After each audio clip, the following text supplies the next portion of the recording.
grades. You probably clicked on this video because you got low grades or you have decent grades, but you want to have more time in your day. You don't want to have homework, which I completely understand. I went through the same thing as you. And I have not begun, how do I word this? I've made it where I don't have pretty much any homework at all.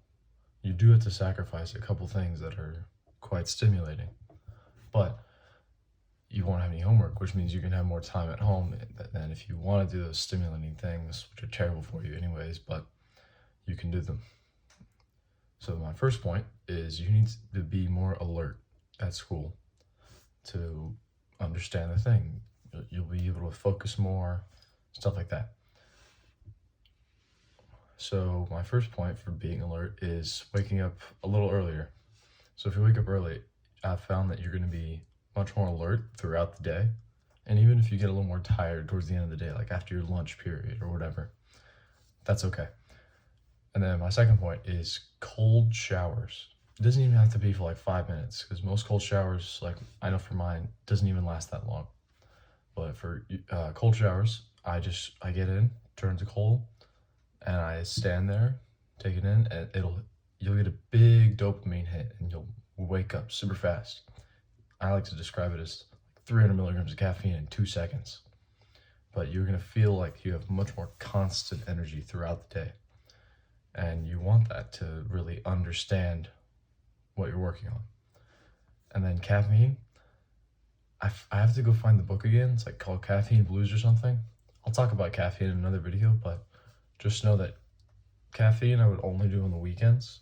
Like don't do cream and sugar, that's so bad for you. So do seed oils and all that crap. But get a cup of black coffee and have it on the weekends. It'll taste amazing. Just trust me. And then my second point is you don't need to study. I mean, you could study certain points, but the studying isn't what gets you the good grades. The studying doesn't do that. It's actually doing the questions. I don't remember the name of the principle, but it's like every 1,000 questions you do, it's like an extra 30 points on a test or something like that. But I've done this personally. Whenever the math teacher says, "Oh, do this question to this question," I'm like, "No," and then you do more questions just so you can get the practice and understand. You don't have to be pulling practice tests unless you really want to get good, because that would mean homework, and we don't want that. But if you want to, you can do that. And then this is a point I talked about earlier. Stop playing games on your computer. Like for us, the school supplies these little Chromebooks, but kids, they find these ways to go past school blockers and all this. And then also stop scrolling in class and playing games on your phone, obviously.